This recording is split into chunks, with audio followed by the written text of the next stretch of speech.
How did Darius do? I mean, it's been a little while since he played left tackle, but he's certainly played it before. How did he do? Yeah, assignment-wise, Darius going to know what to do. I mean, he's played a lot of tackle here, started here for 2 years, he's played both tackles.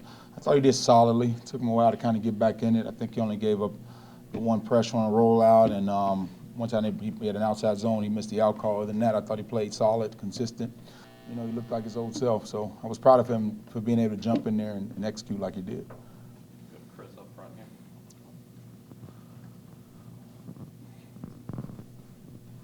How impressed were you by Jordan Travis, the way he pushed through last week, made sure he could play, and then how he did perform when he got out there?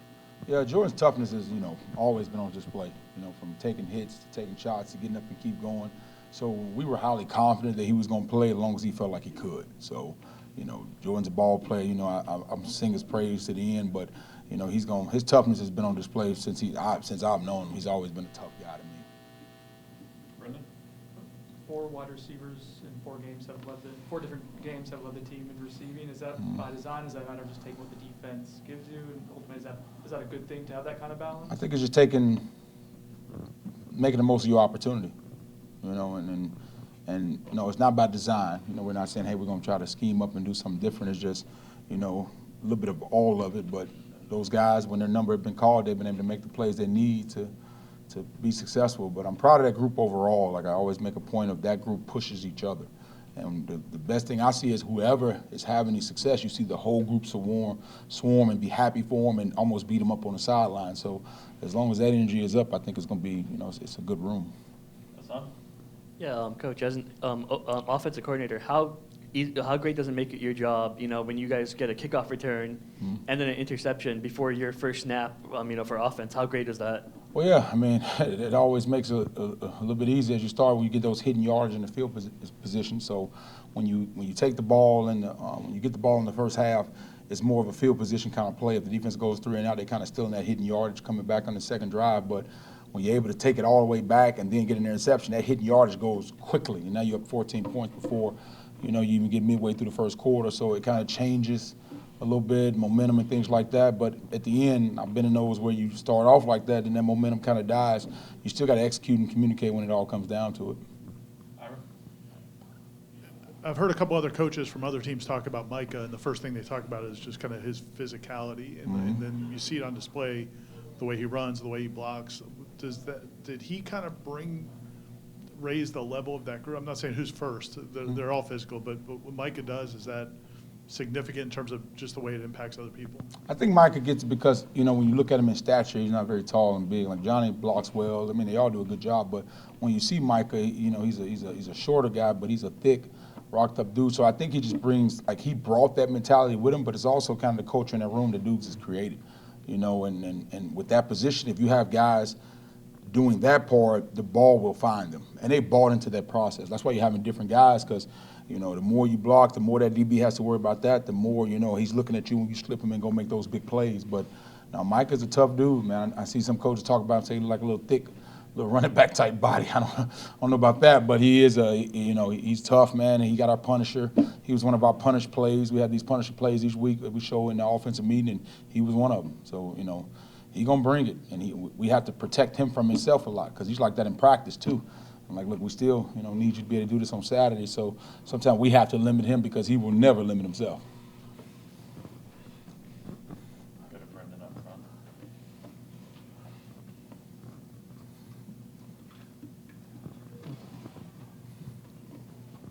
Can you elaborate on the punish plays, what exactly that is, how you grade them, roughly how many are you guys looking for, what counts as a good game with that? Yeah, it's not really, it's not the totality of game. It's just plays where we're saying you're showing the attitude we want to play with on offense, whether it be knockdown blocks, whether it be chasing the ball. It's plays away from the ball that are made to show your buy-in, your intensity to the level that you're playing with. Now, we do have some with ball in hand. We've had some guys that made some big-time hits and ran through some guys with the ball. But, what is your intensity level when you don't have the ball, when you're away from the play, or your direct contact, like where this play doesn't work without this block, this particular situation. So really highlighting guys that don't get highlighted, and which is just as important as the play that's made. So you want to make sure you're addressing that because, that if it goes unspoken about, if that's not getting the praise, they don't really want to do it. So we try to make sure we're letting them know this is why we're having success because of this attitude, this intensity, and these things away from the football. Coach, you got, not many times you got a chance to play some reserve guys again in an ACC game. Mm-hmm. Who got? Did anyone get in that kind of impressed you in that game that you kind of stood out to you after? Well, yeah, man, those guys are doing what we expect them to do. But, guys like, we saw what Tate did. He got in there. He was cool, calm, and collective. We got, Rodney Hill, had a big run in there, and he's coming along. He's going to be a special player, how explosive he is. We got some young old linemen in there. Julian got in there, left tackle, got to get around a little bit. Bryson Estes got in there, those young wide. I mean, we had like quite a few guys. We're playing a lot of people. That's one thing Coach said is, even the guys that got in late, we're still playing them a lot early in the game also. So, anytime you can get those guys in, like, every coach says, you want to give them as much experience, but also, Ball Scouts still had their group in there. They still had their one, so you get some good work against competition from a different jersey, so it's not the wide-eyed moment for some of those guys, that's developing and earning that time. As a student of football, do you look at like what Coach Clausen does? Do you look at that offense seems unorthodox? I don't know how many people do it at different levels, but Yeah. do you watch other offensive, even though that's not the film you're studying that week, do you watch other offenses and what do you think when you see what they do? Yeah, we studied, like, even when I was at Charlotte, he was there, and over the past, they've had success on offense. Quarterback's a really good player. So you kind of study and see what they're doing well, and I'll give him credit. Just like most coaches, he adjusts to what he has, his personnel. And that's when you talk about being an offensive coach. Everybody has a scheme of what they do, but the scheme fits the players, and what they do. So I would say, yes, Clausen does a good job on offense, and they have a system that fits the players. They execute it at a high level, and they believe in it, and they trust in it. So more if I give him credit to doing something that fits the personnel that he has. Alex, what does Wake do specifically defensively? I think they give up a really big run on the first play of the game against Clemson, then seem to play pretty well against the run for a lot of that game. So is that something they do traditionally this season? Are they doing a good job of taking the run away? Yeah, Wake has always been sound. They play fast, they're consistent, and their players don't second guess. They know exactly what they're doing. On that one play, a guy just kind of got out of a gap a little bit inside, and the guy got kind of caught looking, but Clemson came back to that play, and Wake shut it down. So it's they're known for soundness. Now they give the illusion that it's base, but they're very multiple in the little tweaks that they have, whether it be a twist, whether it be a coverage changeup, whether it be a pressure. They try to present it in the same package, make it look the same, which is good defense coordinators do, where you can't get a tip or a tendency on it. So, they're sound. They run 100 miles an hour. There's not a lot of hesitation in what they're doing, which allows them to play faster. So you got to make sure you execute. That's a big thing Coach talks about is owning our details have to show up, owning the football, making sure we're not missing, because if you make a mistake and get behind, it can hurt you against a good sound defense. So, last year we turned the ball over too many times. We got to make sure the first thing we do is own the football.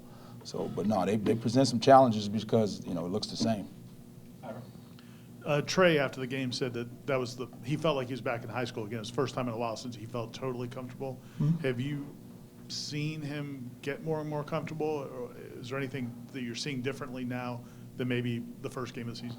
Very similar to Corbin. Those guys have those injuries and they coming back. They got to feel like themselves.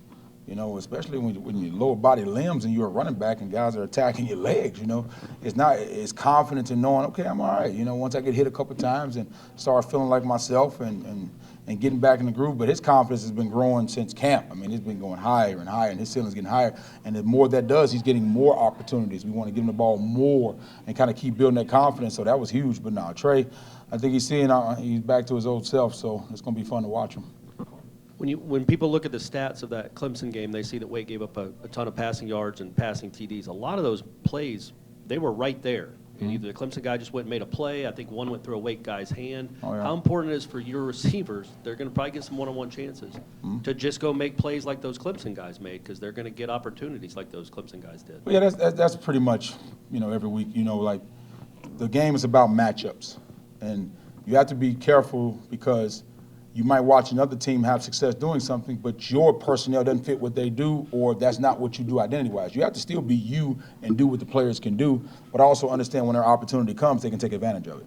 So, that's why we love college football, because we look at it as, this team versus this team, but it's really the matchup of what teams do well and what that team does well. Are they going to be able to still do what they do well despite this team taking it away, So it's being creative in the aspect of finding what our players execute at a high level and making sure we put them in position to still do what they've been doing, even though that other team might do something to kind of take that away. So how can we be creative and put our players in better position where they're still understanding and it's not a total scheme change?